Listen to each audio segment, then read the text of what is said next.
And go. Hello, everyone. Welcome to Night Hacks. This Thursday workshop. We're doing Introduction to Augmented Reality, which I should have done on that slide. So since this takes a while to download, if you guys want to follow along and you don't already have Unity Engine downloaded, you can download the Unity Engine 2019.4.lt, the LTS version, or newer. It shouldn't matter too much as long as it's relatively recent. You can also sign up for Vuforia, which will be the framework we'll be using for doing our target tracking, and get a development license key. That one's a little bit more optional. I'll probably just give you guys my development key and try not to do too much with it. I'll probably invalidate it after the workshop, but then if you guys want to do it, do your own work on that, then I strongly suggest you sign up for it. Let's see. So a little bit about what we're doing today. I'll talk a little bit about me, the differences between augmented reality and virtual reality, some about the tech behind augmented reality, and the tools and platforms for AR. And I forgot to put in here that there's actually the demo of implementing a very basic demo in AR for image target tracking. So about me, I've been doing human-computer interaction for a while, since like high school. I didn't actually know it was called that back then, but I recently found it as my calling. I've been doing various things in user interface design, voice assistance, and lately it's been a lot of augmented reality, where the thing I've been doing most recently is I've been actually promoted to the development lead for the UCF NASA Suits team. So we're making a prototype augmented reality interface for lunar navigation, EVA, and geology sampling for the future 2024 Artemis moon mission. So that'll be cool, right?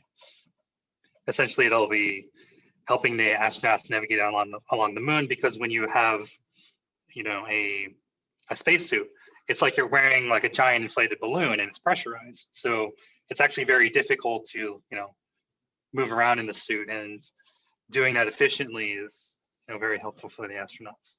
Some of the other stuff that I've worked on is back in January, when I got my start in augmented reality, I did a hackathon over in Boston, Reality Hack.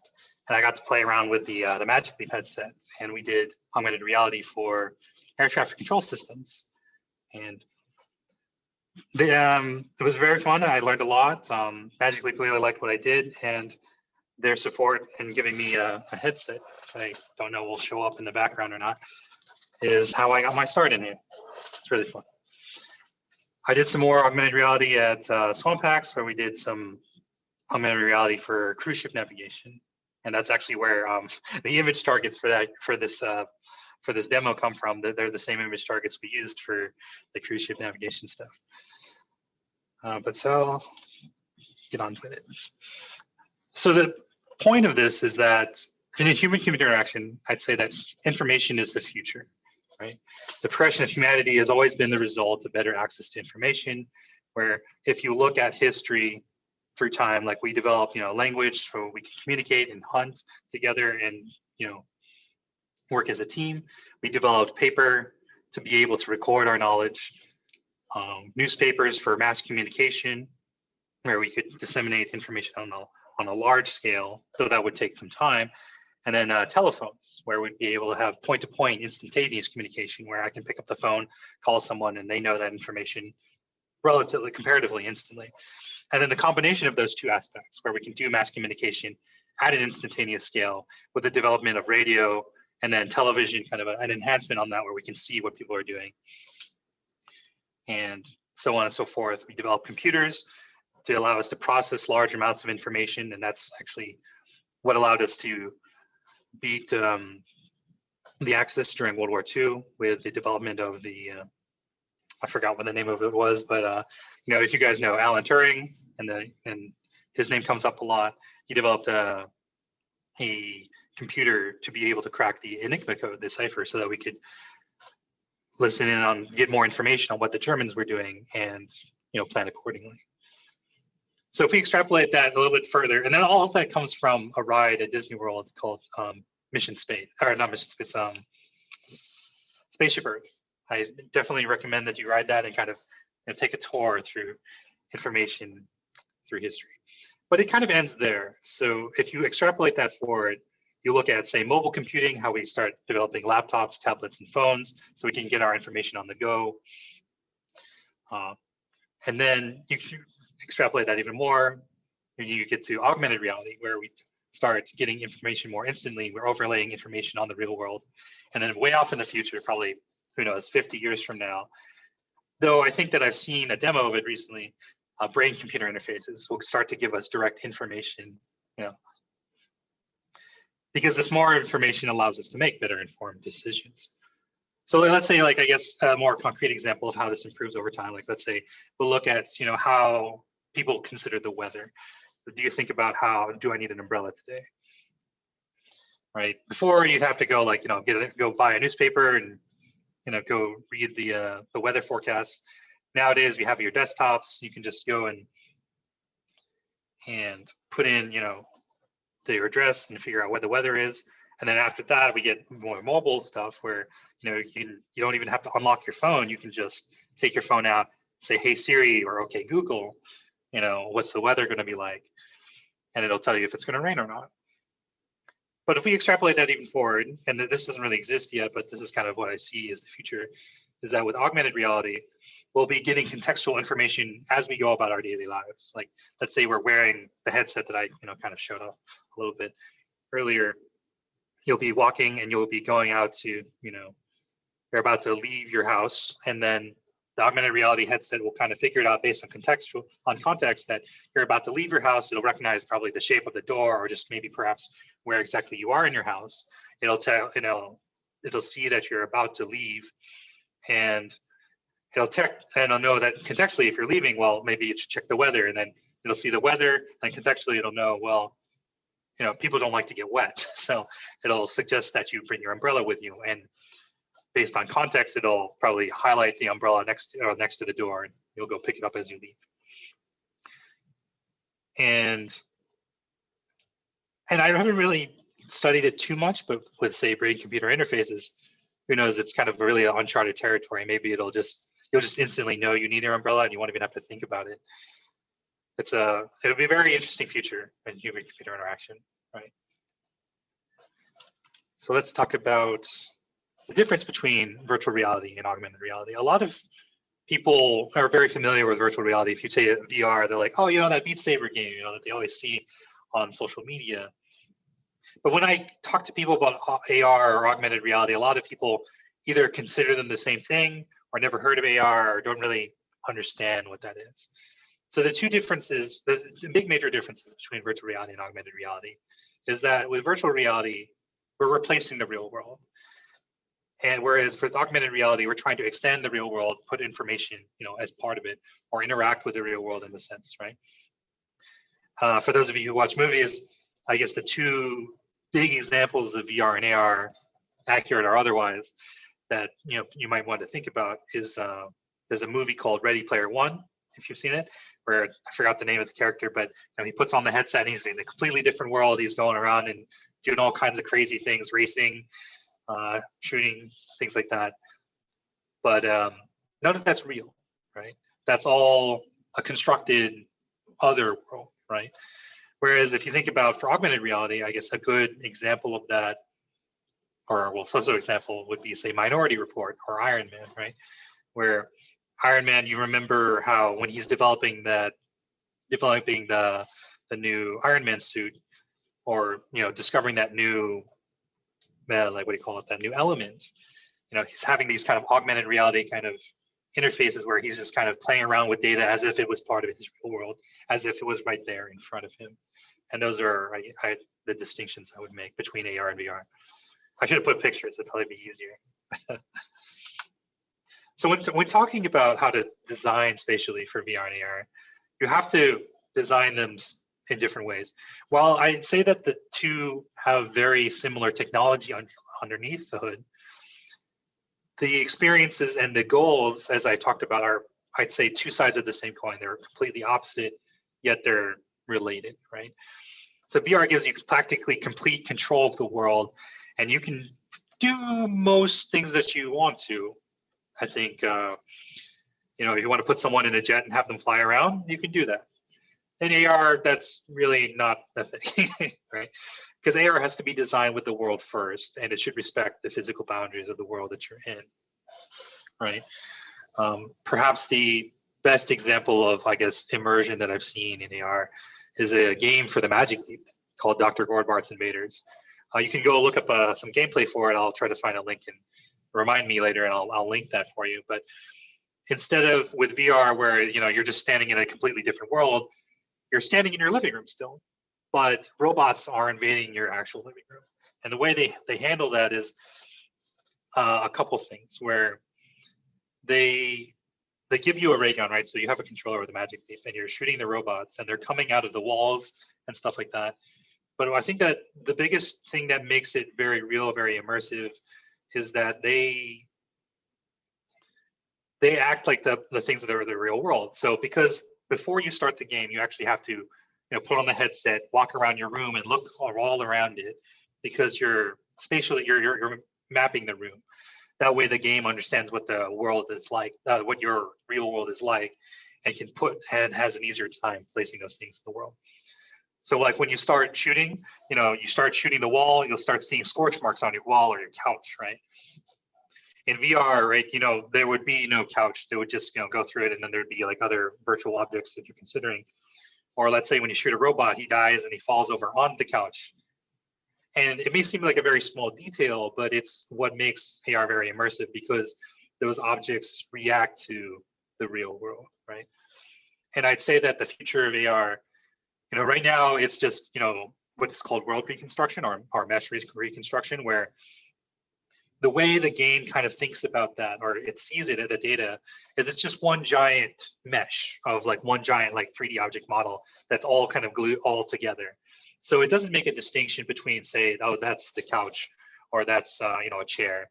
But I think that as we get better technology, artificial intelligence and technology, we'll be able to have classification systems that'll be able to recognize that, say, this is a couch, and then the character will come and sit on it, or you have some character that you're talking to in the real world, and he's like, oh no, it's like maybe your spy is giving you a mission, and he'll see that there's like a painting on the wall, and he'll recognize that's a painting, and be like, that's one ugly painting.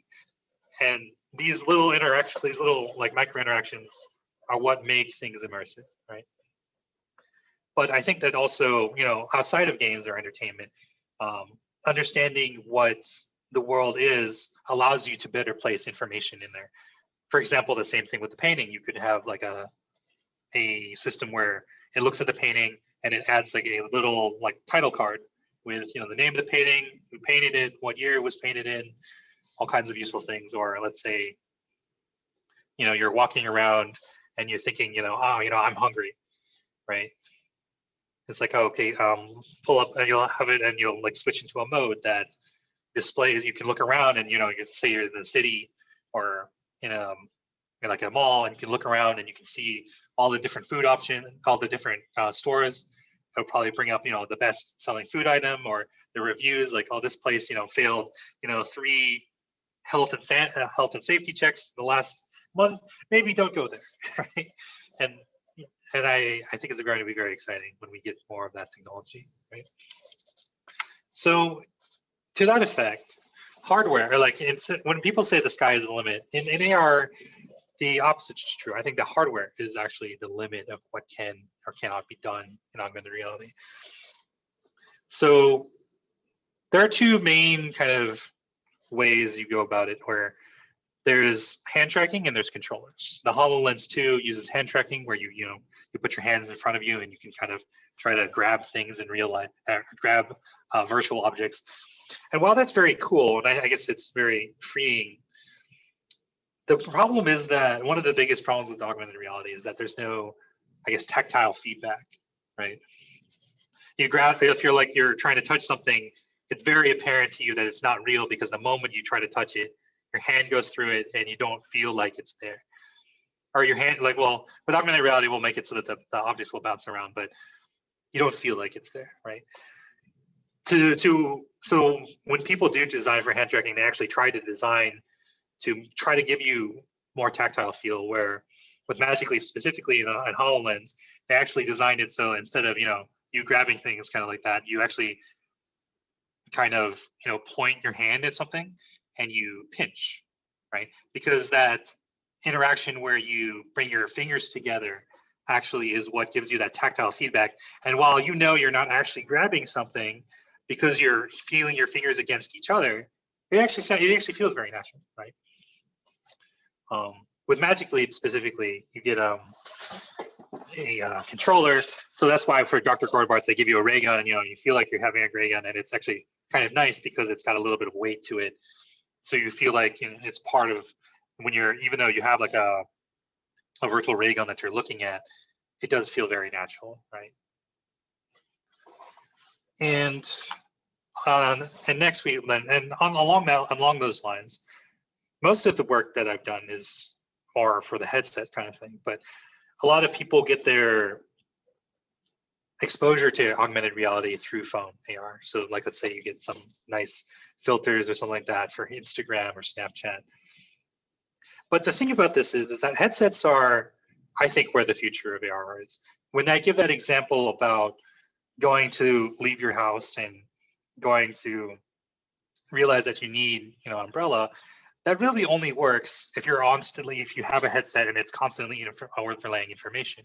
Because if you don't have your phone out, right, it's not going to be able to recognize as much, or overlay information to give to you, and you'd have to get it some other way. Part of the issue also is that with phone tracking, you have a limited field of view where, because you're trying to hold the phone in front of you, all you have is this kind of little window to display, to render things. And while I think that the field of view in headsets is still very limited and you kind of notice it a lot, it's still miles better because it's that field of view, while it's probably kind of maybe about the similar size as a phone, it's right up in your face, right? So the degrees of field of view is much more, like you can see a lot more, you can overlay a lot more, right? One of the other issues with doing phone-based AR is that it's hard to do depth tracking, right? Apple's actually been making great strides in fixing this, where they added what is called LiDAR. So think of like radar, but with lasers instead, where we're bouncing light off to be able to tell distance, right? Because distance is the key to how we can tell, we can do that occlusion, right? So let's say, by going back to the earlier example of when I'm shooting the robots, right? If the robot's hiding behind the couch, right, and I shoot low, it should hit the couch instead of the robot, right? And also when it renders the robot, when something passes behind something, you shouldn't see it. So let's say, like, for example, that went away. Where did that go? All right. Tell me if that went away or if you still see it again. All right, good. All right. It's gone. It's gone, or is it back? We see your slides. Okay. All right. So let's say I have like this, and then my hand passes behind it, right? Without occlusion, right? When you do rendering for augmented reality, the hand is like physically supposed to be behind the object, but then it won't render behind it. And I'll kind of demonstrate this later when we do our image target tracking and how kind of immersion breaking that is. But iOS has been doing, Apple's been doing some great strides in doing depth tracking with that. So I think that definitely, if you're interested in mobile AR, try to go on that side. Google's been trying to do some new stuff with their depth API, where without having LiDAR data, it looks at the image and it tries to use machine learning to guess the depth. But then there are limitations to that, right? Because it has to understand how objects are in the frame, and then that something's behind something. And it does. I'll have to try that out sometime. But let's see. Oh, the difference between 3 degrees of freedom versus 6 degrees of freedom tracking. So with phones, right, without SLAM, the only thing you have is like the accelerometer or IMU, right? The internal movement. I forgot what that actually stands for. Inertial movement. The thing about it is that it only really has 3 degrees of freedom, where it recognizes your 3 degrees of rotation, right? So like this way, and then this way. I don't know, I might have messed that up, but you all get the idea. Let me turn off my night shift. It's turning on. There we go. But when we move to 6 degrees of freedom, that's when we add position, right? And we often use the 6 degrees of freedom where we use head pose, right? Where, let's say with I was going with like a rotation with the head up and down, right? But position adds it where I can move my head closer or farther away or up or down. And it's kind of hard to demonstrate the difference without showing you video of that, but having that positional tracking is very important for immersion in augmented reality. So now that you have kind of an idea of the hardware, we'll talk a little bit about the kind of software technology behind it, where a large part of what we do, let me see, transition the slide, is that in order to place things in the real world, we need to understand, like we need the context of the real world in order to place things relative to other things in the real world, right? And that's, we do this through targets, right? And there are multiple types of targets. So the most simple kind, and the one we'll be looking at today, are image targets, where you have, say, a flat image. Here, this is just kind of like a poster card of a large poster card of a cruise ship, or you could have, like, let's say, a poster, a painting on the wall, or other various flat images, right? Or you could, like, let's say, be looking at a magazine or a book and do your image target tracking that way. Plane targets are where you have your system try to use, like, I guess, either the depth, usually the depth system, where it'll try to detect, depth to certain objects, but it'll detect flat surfaces for you to place things on. This will usually be the ground. Some systems can differentiate between the ground and a flat surface above it, so like a table. And then usually they should be able to differentiate between that and, say, like a wall based on orientation, or ceiling where the plane faces downwards, right? Some of the newer cool stuff, and I wish if things were in person, then maybe we could have demonstrated some of this, would be doing model targets, where you could take 3D CAD models. So those of you who've done like Autodesk Inventor, Fusion 360, or SolidWorks, you can take 3D CAD models that you do, and you get 3D printed or you make, and you can use those to do target tracking, where you can place things relative to those objects, right? And instead of like we're playing targets, so you just find a flat surface and just try and put them on there. So this is useful for, let's say, you take like a miniature model of, let's see if I have anything on my desk that would be good for this, which I do not. Or actually, I have my water bottle. So they have a cylindrical model of targets where you can actually have it where, you could place things relative to the model, and then as it tracks around, you could like display, either like have it where, like have like a nice animated pattern, or like a thing that pops out and says, oh, I don't know, like let's say if it's Starbucks, I think the logo for Starbucks is a mermaid. Maybe they could have like a thing where, have like a little mermaid sitting on the rocks drinking coffee or something, right? But I think that's what's really interesting and kind of was hard to do until recently, are area targets, right? Area targets are where you take a 3D scan of a physical room or place. And when you have that information, then you can place things in the real world very effectively, because the issue with image targets is that, and you'll see this when we do the demo, is that when, the angle is off or you can't see the image at all, you lose target track completely. Same thing with the plane targets, right? It only works with flat surfaces. Model targets, same thing. Sure, you could use a bunch of model targets to approximate things in the world. And for certain interactions where the interaction is specific to the object, that makes sense, right?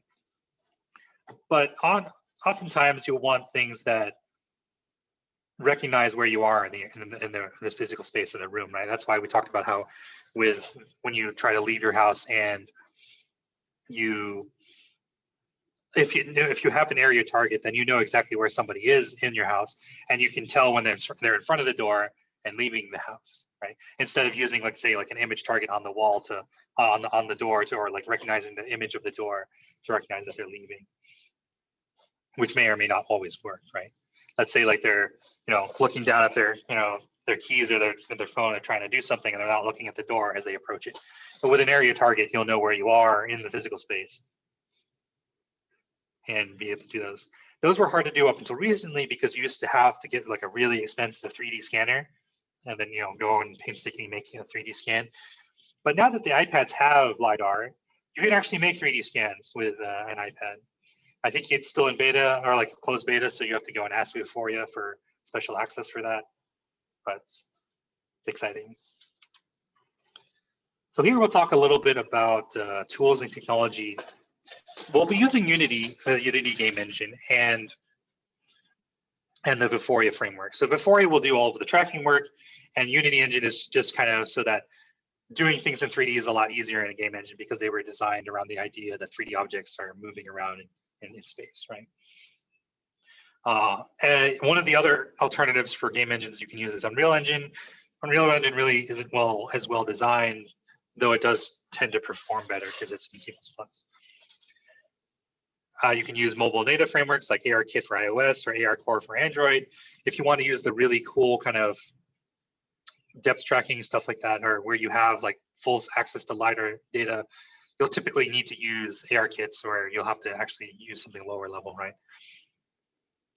We have the web frameworks, WebXR and A-Frame, where you can actually do, I actually tested it yesterday and today, and I was actually kind of planning to use web frameworks, but I found that the tooling for that is not quite there, all the way there. Because WebXR, the demos for that are built on kind of raw WebGL. And for those of you who have done OpenGL or DirectX programming, it's very, very low level. A-Frame is trying to solve that, but they're really kind of in the beginnings of adding support for those for that technology, right? I think they just added augmented reality because they've only been doing VR up until this point. For those of you, who've spent a lot of time on social media, there is a system specifically for that, where you can make social media lenses or filters. If you've ever seen those filters that give you makeup or distort your face or things like that, those are augmented reality filters, typically done in Facebook Spark AR or Snapchat's Lens Studio. You can do some interesting things with that, like where you can use. Remember earlier how I was talking about targets? You can actually do not just plain targets. You can actually do facial targets where it'll recognize a person's face and give you the data necessary to put things on their face, like glasses or a mustache, a funny mustache, right? Some of the higher level frameworks that a lot of people use to do augmented reality, AR Foundation, so that's Unity's kind of attempt at making ARKit and ARCore cross-platform and easier to use, as long as you use Unity.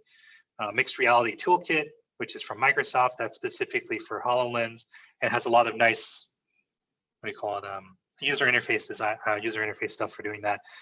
And along the same lines, the Magic Leap Toolkit does that as well. And Vuforia Engine is mostly for giving you really accurate targeting, right? I believe up until recently, AR Foundation wasn't a thing, and I think that AR Foundation is working on object target tracking, but I'm not sure if they've quite done that yet. So before we move on, hopefully people are downloaded by now, but I'll give a little bit of Q&A if people have questions before I do the short kind of workshop of demo of image target tracking. I'll open it up for questions. I'll give it a little bit. Let me see if anyone has. Oop, that disappeared. Do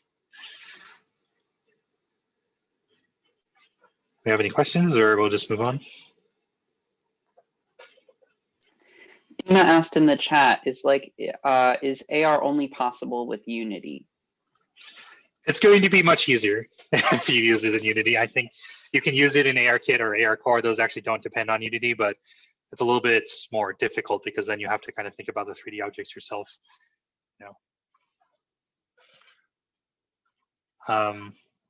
There is Unreal. Unreal doesn't, as long as you use one of the other frameworks, so let's say like Magic Leap Toolkit or let's say or the HoloLens Toolkit, then those will be easier to do with those. But I find that for augmented reality, Unity is generally the best way to go about doing it and the best supported. I think there are some, like let's say I mentioned earlier about WebXR. So if you wanted to make cross-platform stuff that works on your phone without having to install an app, when those get better supported, I think that those will be very interesting ways to go about it. Like if I guess I'll give you guys, if you remind me, I can give you a link to some interesting demos for that. If you have an Android phone and you have Chrome for Android, you can look at some of the interesting demos for this. So any other questions?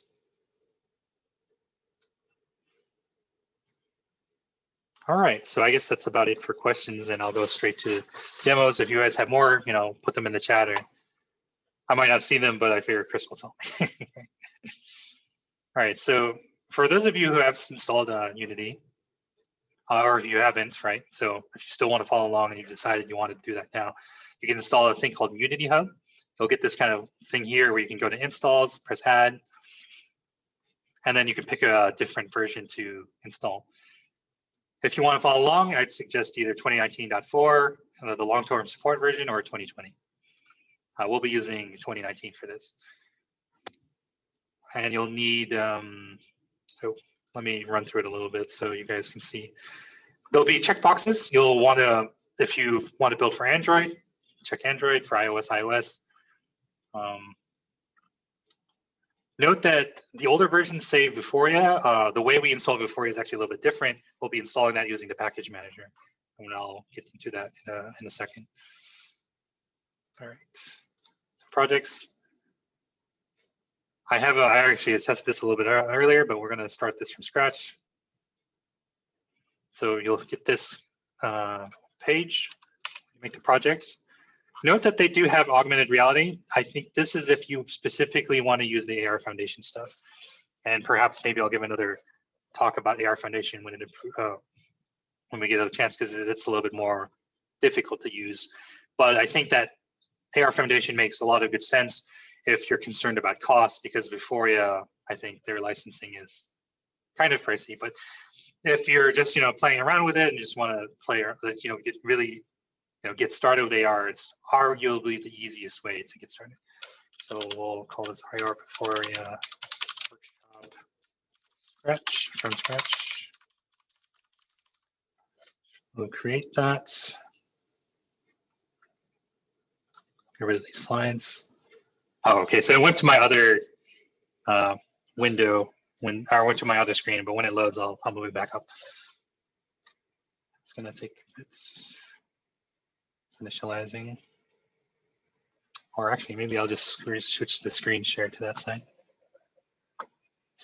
Oh no, it's resolving. Let's see.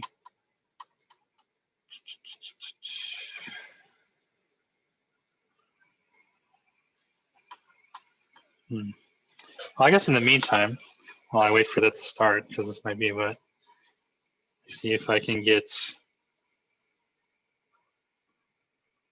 a demonstration of WebXR.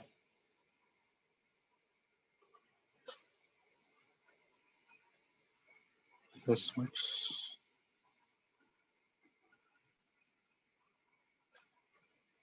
All right, you're not going to be able to see that because that's a tiny camera, but I will give you the link for that. There you go. Oh, there we go. It loaded. All right, so you'll start with an empty scene. There won't be anything here. First thing we're going to do is we're going to go to the package manager. And need to change this so that it'll show us all of it. So like it should say Unity registry. If you don't see a lot of things in here, it might be showing you only the packages that are installed. So let's search for Vuforia. We'll click on that and click install. It might take a minute.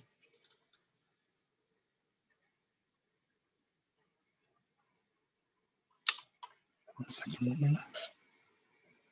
We did have another question in the chat. Oh, yes. Basically, do you recommend like learning game development, like learning Unity before you try to learn AR? It's helpful to know Unity before AR, but I think that Unity is fairly straightforward. And when we go into it, I guess I'll explain a little bit of the Unity specific things in a second. See, okay, that installed. All right, I guess I'll do a little bit of overview of Unity. So in Unity, you have your scene that just kind of contains everything within, like, I guess, a section of your game. So some people design their games where you have one scene for the entire game. I don't recommend doing that because that's kind of difficult to reason about. But for different, parts of your game, so let's say you may probably have like a scene for your main menu, and then you'll be able to load different scenes that do different things, right? But when you're just testing out, usually you just stick everything in one scene just to make these, really simple. Kind of like making movies, you'll have a camera. So the camera will be what the the screen sees, right? Or like in our case, like the phone or the phone or like the user sees, right? So while we can move around in the scene view and do kind of look at anything, what the camera sees controls what actually gets displayed. So like here is the view of the camera, and if we were to put, say, a cube in there, and you can see that the way we see the cube depends on where the camera is, right? That makes sense. All right. Let's delete that. All right, now that we've installed Vuforia, first thing we're going to do is, where's that? Go to Game Objects, go to Vuforia Engine, and what we're going to do is, because for augmented reality to work, the way augmented reality works is that it moves the camera for you. Or like instead of, in a first-person shooter, usually you would use like WASD or say like a controller to move around the character, and then the camera moves as a result of those movements. Instead of taking input like that, the camera position and rotation will be tracked automatically based on the camera, like the actual camera of your phone or your webcam, right? So here we'll go to here camera, place that in, and that'll replace the existing camera. So we'll delete the existing camera. We'll do that. So for that, note that there are different ways of doing world centering. The easiest way is to just do device centering, where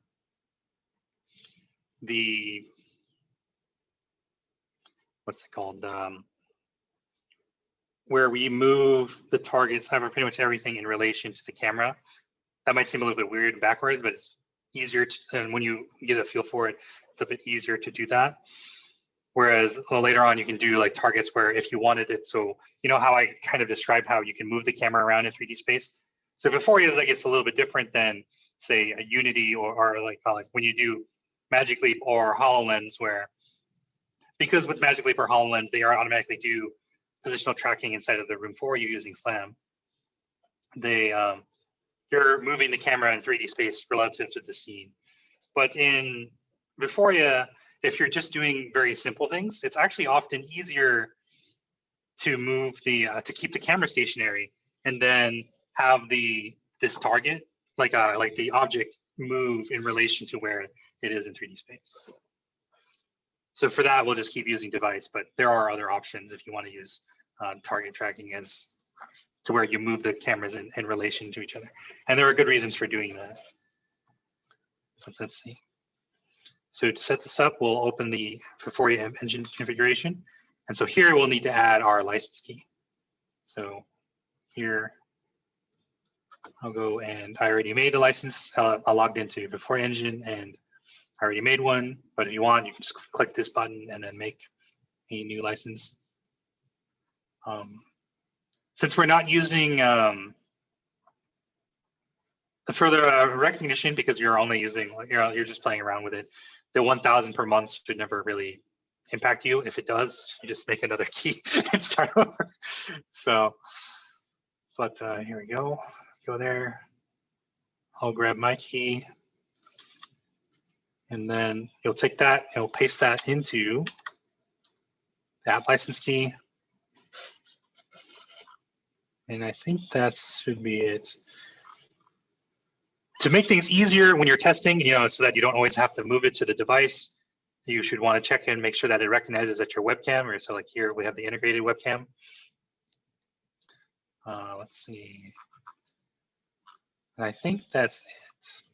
So what's kind of confusing about add license and add database is that these don't directly add them for you. You actually have to go to the website, and then all that does is that opens up the website for you. So in order to do image target tracking, we need a image target database, right? So the way that works is we go to the Vuforia portal, and go to Target Manager, and you'll create or you'll add a database. And I've already did this way back in February at SwampX, where you upload a bunch of targets and like the pictures, and to kind of give you an option, you can make them either like the cubes, cylinders, or 3D objects. We usually use single images, and you'll want to give it a width, right? So that'll be the width of the image in meters, so that it knows how to scale it properly for real world use, and give it a name, and then it'll add to the database. The picture we'll be using is this cruise ship from before. And if anyone wants the picture for that, they can ask me for that. Let's see. After you do that, you'll get this thing called, you'll see this button called Download Database. Oh wait, before we do that, you'll get a rating for your images, right? In order to track the images, the way that this works under the hood is they use computer vision and neural networks to like kind of train a database and do like a feature extraction so that it will be able to recognize images. And the way that, so that means that certain kinds of pictures are not good as image targets. So if you click and see show features here, you see this is what it actually uses to recognize the image. You'll see that they're all kind of scattered only in the middle, and that's why we get a 4-star rating, versus say, if we go and do a picture of Tokyo or Thailand with a very, very complicated image, you can show the features and they're kind of spread out and they're nicely kind of arranged so that when the features get extracted, it's easier for the system to tell. And certain types of images that are, like repetitive or, like say solid colors or things that make it difficult for computer vision to tell. So let's say like, if this was a symmetrical image, right? I can find a symmetrical object in my house. Let me see if I have one. I don't think I do, unfortunately. But symmetrical objects make, for terrible object tracking because it can't tell like if it's upside down or not, right? Or if it's rotated or things like that. Let's see. So once you do that, you'll get this download database thing. And what that'll give you is it'll give you, or let me go back a second.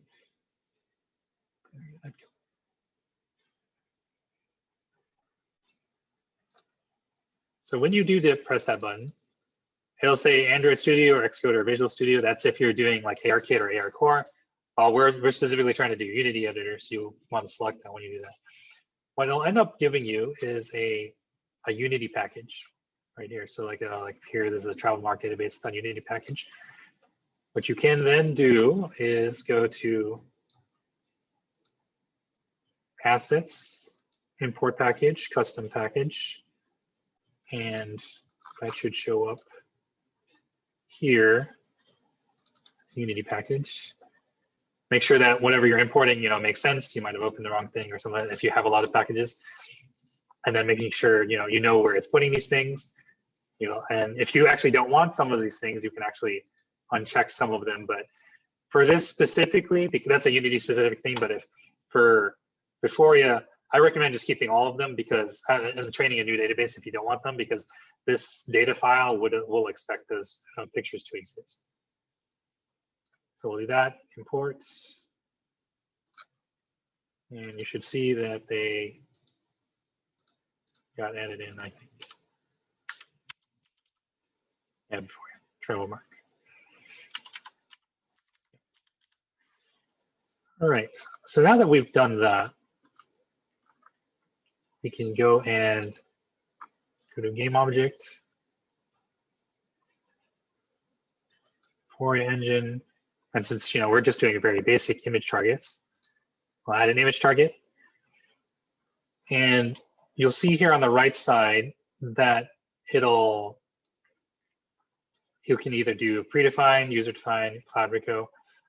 So for this, Vuforia actually has this interesting thing where if you don't know or you want to be able to change your targets on the fly without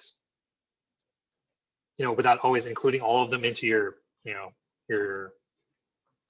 project, like let's say you have a lot of targets and they're very big, or let's say if you have a lot of or if they change, very frequently, you can actually use cloud recognition. You'll pay through the nose for it, but it'll actually connect to the cloud and automatically figure out what the images are from the cloud.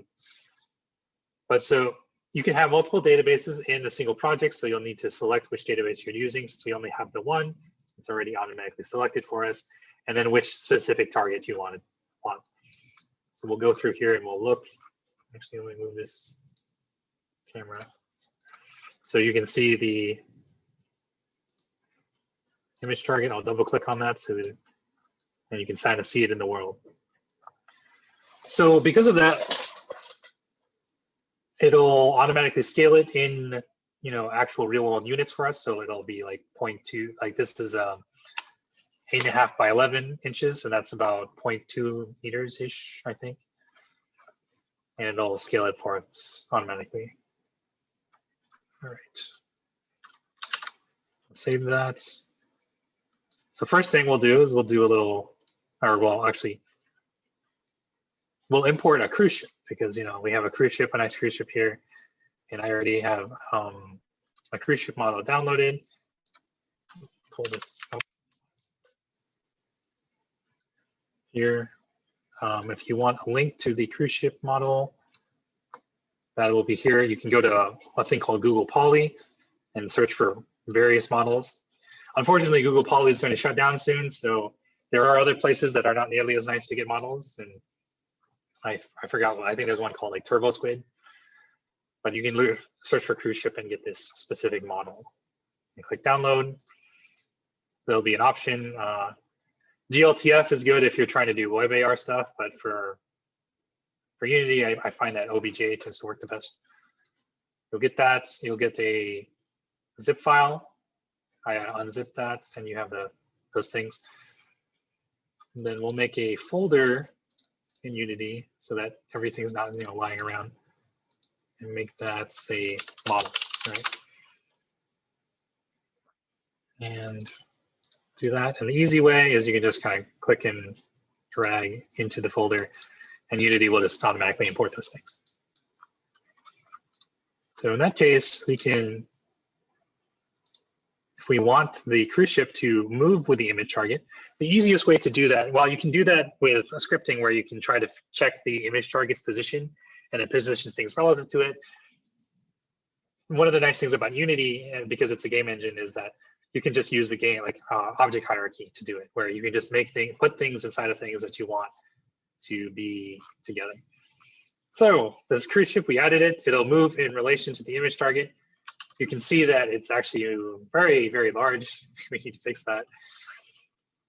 So let's go and bring that side. But there's a thing where you can go to click on an object, and there's a thing called scale. That'll be the size, and we can bring that down in terms of scale. So scale is relative. Instead of being meters, it'll be relative to the object itself. So if you make objects in relation to meters, then 1-to-1, like one scale will be 1-to-1 to the real world in size. But you can see that whoever made this cruise ship, I guess they made it actual cruise ship size. So we need to bring that down a bit to make this reasonable. And you need to make sure that you change the scales for all of that. It's still kind of very large. We'll bring that down a little bit. Do that to 0.05. Actually, divide that by 2. That's a nice little shortcut you can do if you know the math you want to do. You can divide it by 2. So let's see, and then that should work. I'm going to try to turn off my camera and see if this works the way I think it will. Well, here goes nothing, right?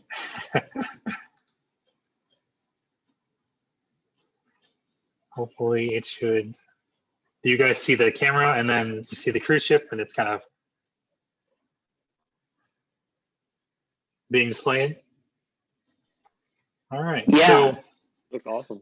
That's the very Cool. basics of image target tracking. To note the limitations of image target tracking. So this isn't nearly as apparent with a phone, but I guess with the webcam, because of the angle that you approach the images with.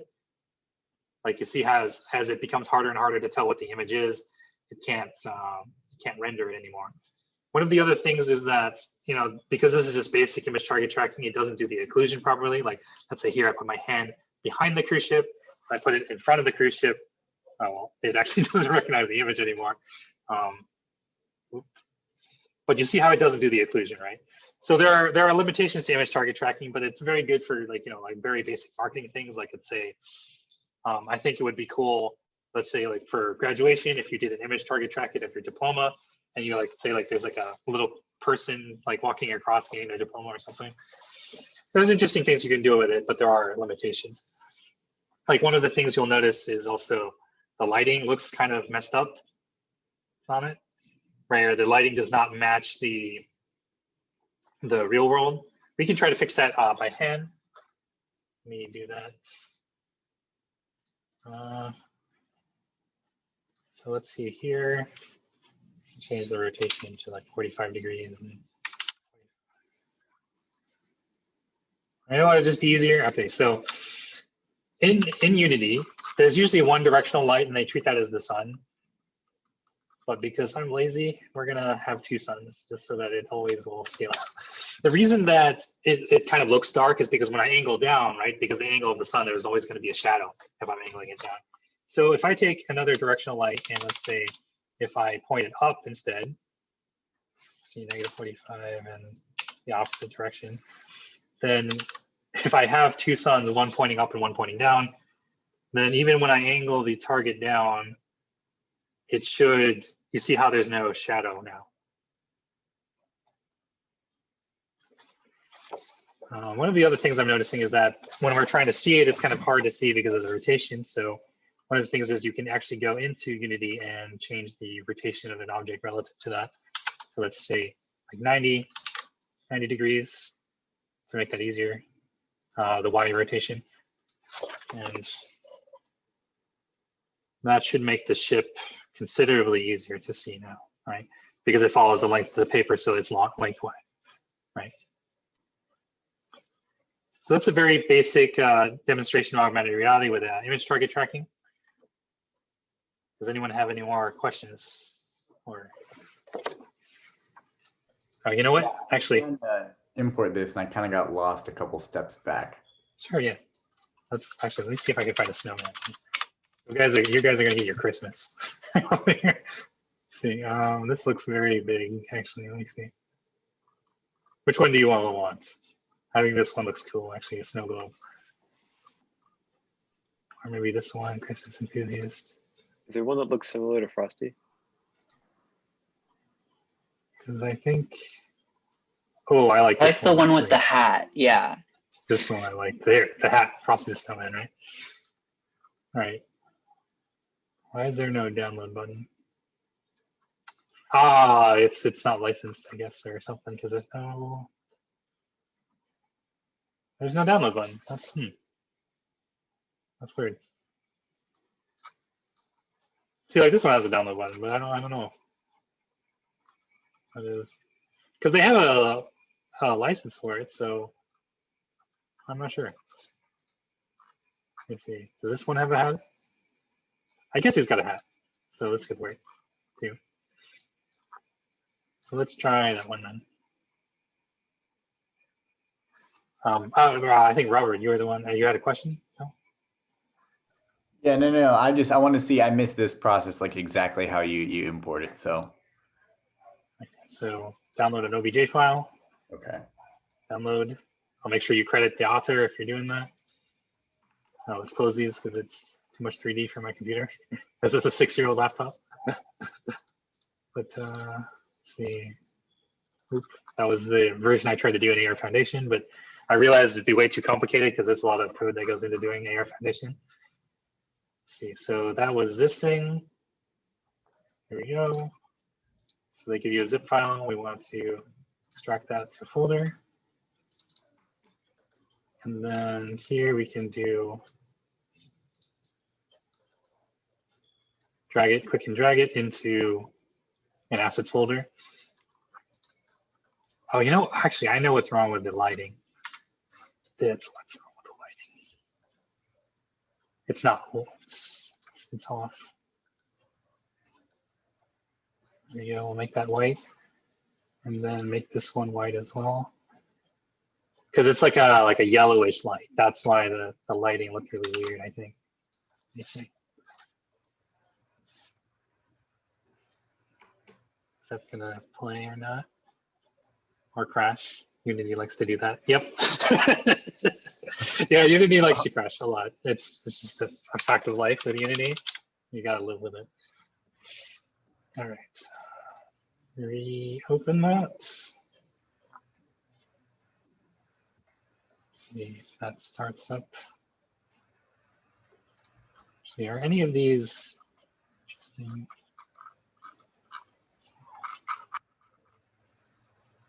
See, they're sort by popularity, maybe. Oh, this is popularity. Okay. Let's see. I wanted that. Let me see. Okay, let me see. Oh, here we go. All right. Gotta go back, and whenever you open Unity, sometimes it won't open your scene that you want. Like if you see Untitled, and you need to go to File, Open Scene, and then open the specific scene that you wanted. So that's, where is that? Where is the scene that I just made? Oh, here we go. Streaming assets, scenes. There we go. Actually, instead of replacing this existing one, I can say to game object, let's make a different image target. And I can't find my image database anymore. Why does it not? What's going on here? It sees it. That's all right. Let's save it. Okay. See if that. All right. Yeah. Okay. That's weird. It was just being weird right there for that second. So let's make that. Let me see. What other pictures I have? I have a lot of Magic the Gathering cards because during Swamp Hacks, actually, the database creator, that website actually went down, but someone else was working on AR as well, and they were doing something for Magic cards. So we ended up using Magic cards as all of our targets, as like half of the targets, because we only had half as many images as we needed. So let me see if I have anything that isn't a Magic card, because I don't have the Magic database right now. I think this one's the waterfall. Let's try the waterfall. So here we can have different targets and make this one the snow globe. So project, go to the models, take that, and we'll drag the, oh here, let me name you something else. So like cruise target, and we'll make this waterfall target, just so that they, we can tell them apart. Go in, put the model in. It is also way too big. Let's try to fix that. 0.05, 0.05. That's a little bit too small. Let's try 0.1. 0.5.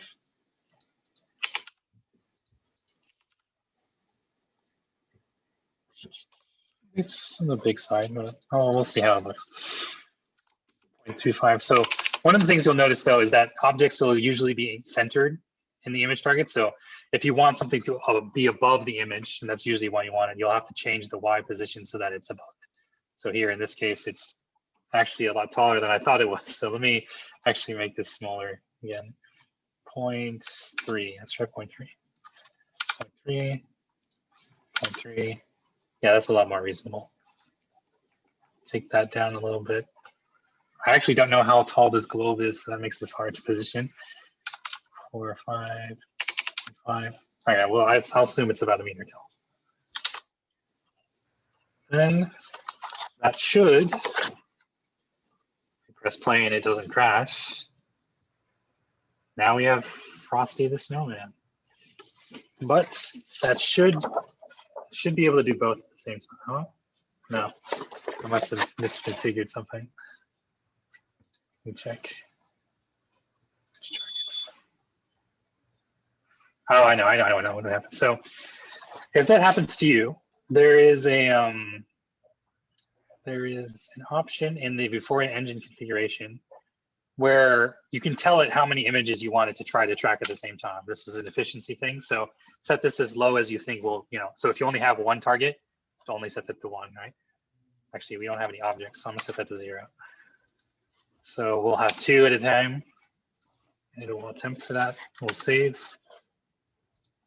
Let's try and come on. It's gonna be finicky, isn't it? All right.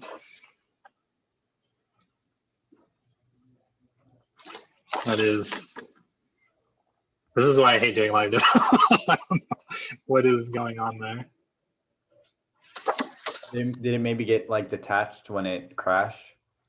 Oh, that's probably it. Yeah, you're right. Let me see.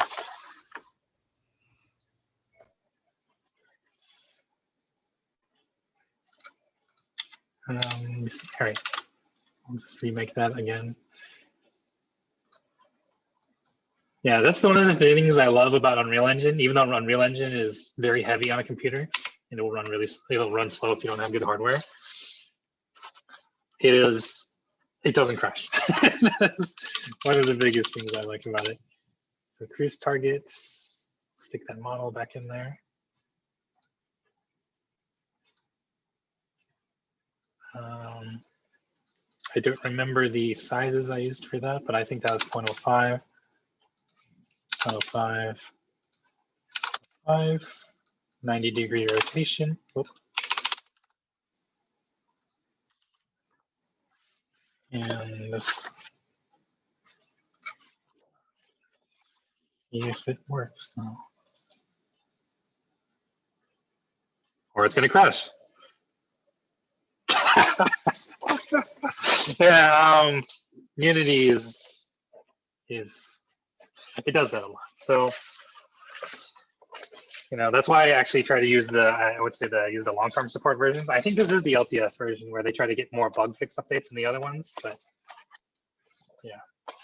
But does anyone have questions? Because if it's going to keep crashing, I don't think I can do much else at this point. One person asks in the chat, James Yeah. asks, what if I want the target to be of the real world, like how Pokemon Go does, for example? Is that way more complicated? How does it work? You can use plane tracking for that. It's just that it's difficult for me to demonstrate that with just the, to do that in a way that I can show remotely, But let me open up Unity again, and we'll probably crash again.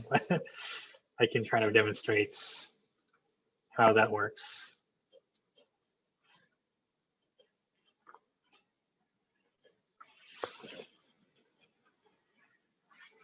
If this decides to start. There we go.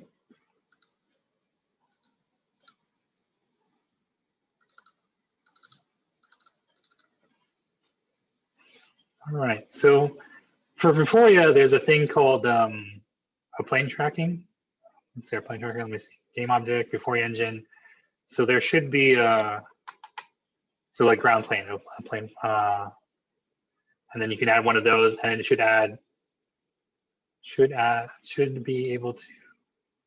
So you need to add the plane finder, and then there'll be a thing for ground plane stage. And then ground plane stage will pretty much act the same way that an image target does, where you can put things in relation to the ground plane, either as a child of it, and then it'll track the same way. Instead of using an image, it'll find flat surfaces and track them for you. I can attempt to do that on webcam. I don't think that will work though, but because I think that's more for like if you have a mobile phone. But it's a similar idea, yeah. And that's how Pokemon Go does their AR tracking, where they'll look for flat surfaces and place objects relative to where you are.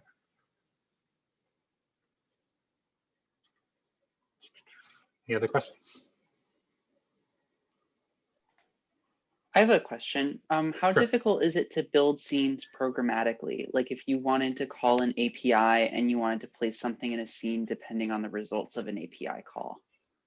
Oh, it's pretty straightforward. You can just write a script, and then there's a way, so the way you would do that in Unity is that let's see. So you know how you have like cruise ships and stuff like that. So let's say if I wanted to make like a set of objects where I had like a cruise ship. I forgot how big this thing was. I need to find a smaller model to do this with. But 0.05, 0.05, 0.05. And then let's say I wanted to add the snow globe to that as well. So let's say if we make like another, call it snow globes attack or something. And we wrote that new model inside of the snow globe and the cruise ship. So let's say if we wanted to spawn that specific thing, save that. And then if we don't want that to be in the scene initially, what we can do is we can click and drag this object into, let's say, let's make a folder for this. In Unity, there's a system called prefabs or prefabricated things. So like prefab, we'll make a folder for prefabs. And then you can click and drag this here. And you'll notice that it turns blue, right? When it turns blue, that means that's a prefab, and then you can actually refer to it to be instantiated at runtime. And then that's, you know, like you can call an API and then decide, oh, I want to put the cruise ship in, or and then have the snow globe attack or something like that. Or like they click a button and then you instantiate the prefab. Then instead of instantiation, I think for performance-wise, if you know that you just want something to not, you know, if you know that something's going to appear every time and you're just waiting for it to do so, you can either have it set it so the game object is no longer active or active, or you can just make it hidden. All right, yeah, that's, you know, when you make it game object active or not. And that way you don't have to, you know, instantiate it when it gets made. Does that make sense? Yeah, cool. Thank you. There's a specific function for that. You see the object instantiate. And that's what you would be using for that. So you would give it the object originally, like, why don't I give like a better, actually, we'll make a script. So let's say, if this doesn't crash again.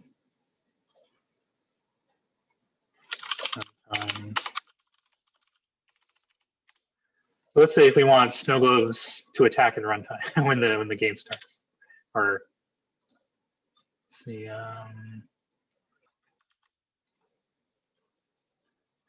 one second.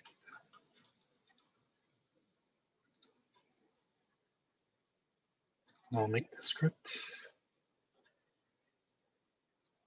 So in Unity, whenever you make a script, it has to have the same name as the file. So that would be runtime. In Unity, the way that things work is there's, I guess, like a life cycle to things. For those of you who have used Android, or done Android development before, you should find this very familiar, very similar. Like it's like there's I forgot what it's like. On create in Android is, I think, for when activities are created, there's the same idea as like start, where you want something to start when the first frame happens, or update where, you know, something happens once a frame. Those are the two big ones that you'll end up working with. So let's say if we want to instantiate something at runtime, we do objects.instantiate. I think that is.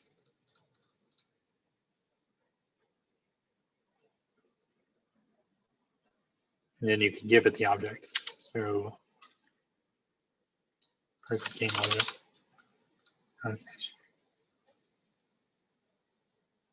Yeah, I think it's game object.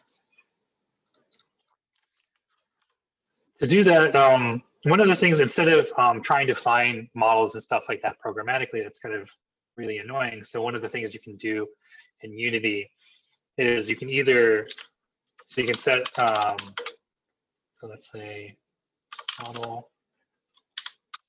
You can either set it to public,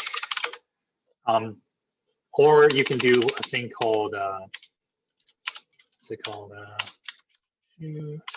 Serialized field. Serialized field is if you want it to show up in the editor without it being, truly public. Public is if you want other things in Unity to be able to change this.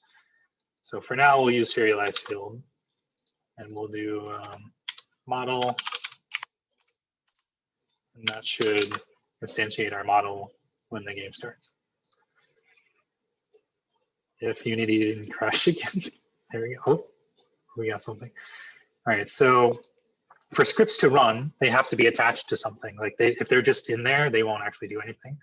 So usually it'll make a, let's see, like an empty game object to hold scripts.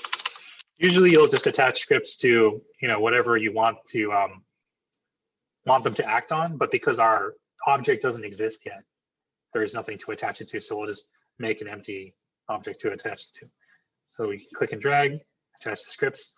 You notice here that it says none for game object, but because we set this to serialized field, that's why we can see that. So if I get rid of this, actually that will take its sweet time disappearing, but you see it won't show up. But then also if I set that to public, that will also show up. So public's good if you want other scripts to be changing things. Serialized field is more if you want to just change them in the editor, right? So here, for this, you can actually drag pretty much anything in there. Let's say if we wanted to drag an object from the existing scene, but if you're instantiating things, typically you'll want to make a prefab of it and then set it so that the prefab is what you instantiate. So here, I'll give it the prefab. And when I press play, that should, oh, you can't see it now. But you see that it got made, right? Because that's not an area in the normal scene. I press play, it disappears, right? So at runtime, if I press start, then it'll instantiate the object and create that in the real world, or create that in the scene. Awesome, thank you. Are there any other questions?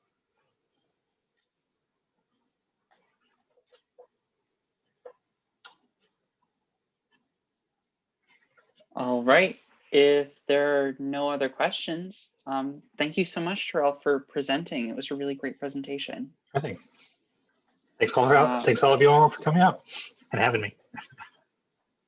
Good luck, everybody, on your final exams, and have a great winter break. We'll see you back in the spring semester, and we'll have an announcement around when spring semester starts with dates and things like that for new for our programs in spring.